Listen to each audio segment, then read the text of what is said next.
Não é pecado a gente ter dúvida. Pecado é a gente se afastar de Deus. É deixarmos de acreditar nele, é deixarmos de servir a ele. Se você tem dúvidas, você precisa ir sanar as suas dúvidas na fonte certa, que é a palavra de Deus. Tem mais uma pessoa que se tornou membro, Kleber Eduardo. Ele renovou a sua assinatura como membro. Obrigado, viu, irmão Kleber, por nos apoiar há tanto tempo. Que Deus abençoe a sua vida. Se você tiver dúvidas, vá sanar as suas dúvidas na fonte certa, que é a palavra de Deus.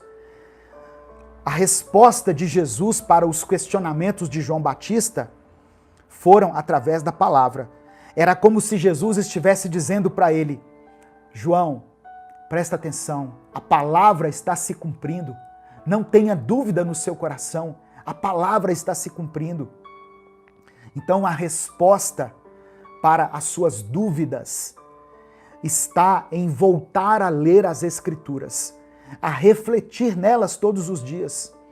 Quando a gente passa a ter um relacionamento com o Espírito Santo e passamos a nos alimentar da palavra de Deus todos os dias, o nosso coração é fortalecido, a nossa mente é blindada e toda dúvida é retirada, é removida de nós. Irmãos, por isso que eu incentivo todas as pessoas que chegam aqui a se inscreverem no nosso canal. Alguns até falam assim: nossa, pastor, você está exagerando nisso. Sabe por que eu falo isso todos os dias? É porque todos os dias chegam aqui pessoas novas.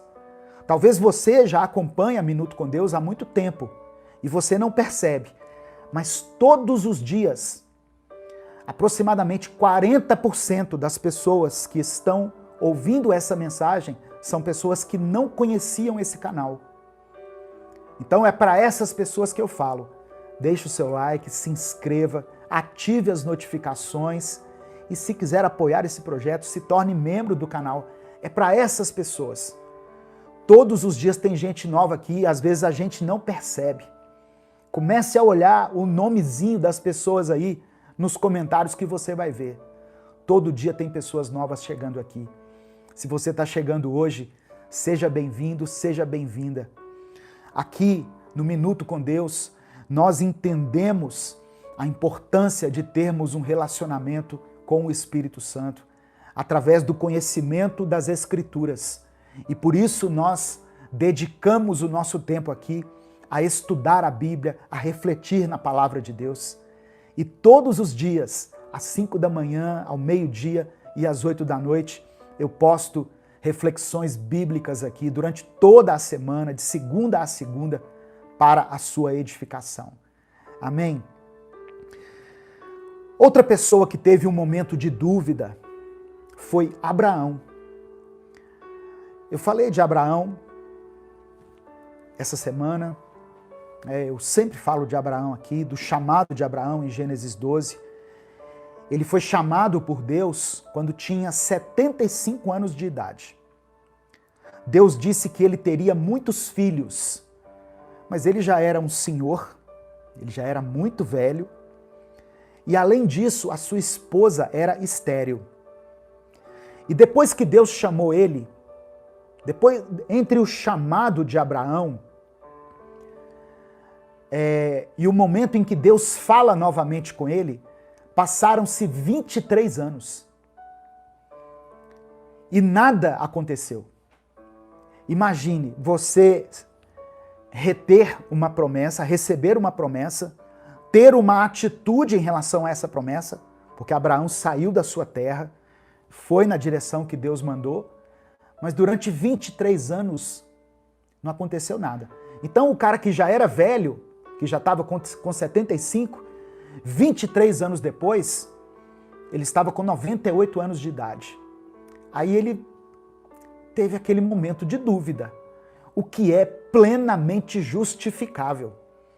Abraão chamou Deus e falou assim, vou falar com minhas palavras, tá? Será que o senhor chamou a pessoa certa? É verdade esse negócio que o senhor falou, que eu vou ter muitos filhos? Eu já estou velho, eu já era velho quando o senhor me chamou e já se passaram 23 anos. e até hoje eu não tenho filhos. E Abraão falou assim, olha, eu quero dar uma sugestão para o senhor. Eu tenho um mordomo aqui, um cara super gente boa, o nome dele é Eliezer, ou Eliezer, ele é de Damasco. E já que eu não tenho filhos até hoje, eu poderia deixar a minha herança para ele. E ele pode dar prosseguimento a esse projeto do Senhor aí, de ter muitos filhos, né, de ter uma nação separada. Isso está em Gênesis 15, agora com as palavras, é claro, da Bíblia, né?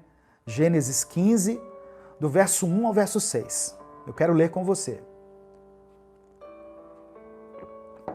Nós estamos falando sobre fé, dúvida e incredulidade. Olha só, Gênesis 15, de 1 a 6. Depois dessas coisas, o Senhor falou a Abrão numa visão. Não tenha medo, Abrão. Eu sou o seu escudo. Grande será a sua recompensa. Isso aqui 23 anos depois. Mas Abrão perguntou, ó soberano Senhor. Ele até assim usou as palavras com jeitinho, né, para falar com Deus. Ó soberano Senhor, que me darás se continuo sem filhos?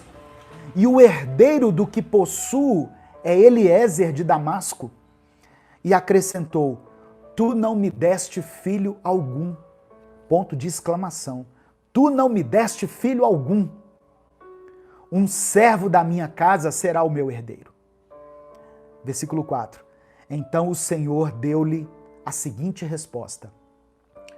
Seu herdeiro não será esse. Um filho gerado por você mesmo será seu herdeiro. Levando-o para fora da tenda, disse-lhe, olhe para o céu e conte as estrelas, se é que as pode contá-las. E prosseguiu, assim será a sua descendência. Deus estava reafirmando a promessa que havia feito.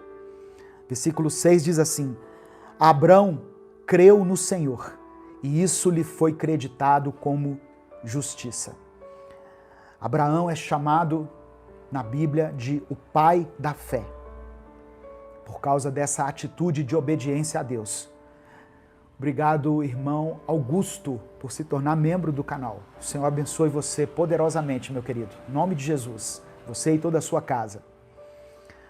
Mas mesmo sendo o pai da fé, Abraão teve o seu momento de dúvida. Irmãos, a mensagem que eu quero deixar hoje para você é a seguinte. Não permita que os momentos de dúvida que nascerem no seu coração tirem a sua fé e te levem para a incredulidade. Uma coisa é a fé, outra coisa é a dúvida, outra coisa é a incredulidade. Quando tiver dúvidas, volte-se para Deus, volte para a palavra, volte para a oração.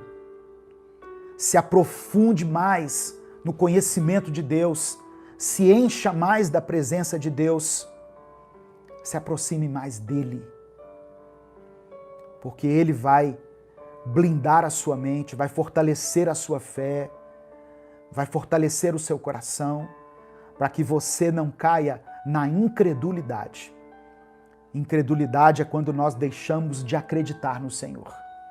É quando nós nos afastamos totalmente da presença dele, quando deixamos de servi-lo, quando voltamos para o mundo, quando voltamos ao estágio inicial.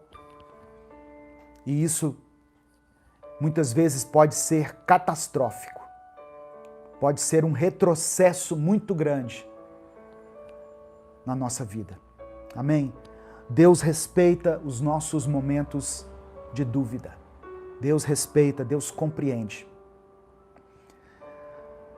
E o próprio Jesus teve um momento que teologicamente eu não sei se posso chamar de dúvida, mas teve um momento em que ele disse a Deus, se for possível, afasta de mim esse cálice. Se for possível que eu não tenha que passar por esse sofrimento, por essa cruz, O cálice a que Jesus estava se referindo era o cálice da ira de Deus que Jesus levou na cruz do Calvário. O próprio Jesus, porque Jesus era humano. Jesus chorou, Jesus riu certamente, Jesus teve fome, teve sede, ficou cansado, ficou indignado. Então todos nós estamos sujeitos a passar por um momento de dúvida. Mas apesar de Jesus ter falado isso, em seguida ele falou com Deus: contudo, seja feita a tua vontade.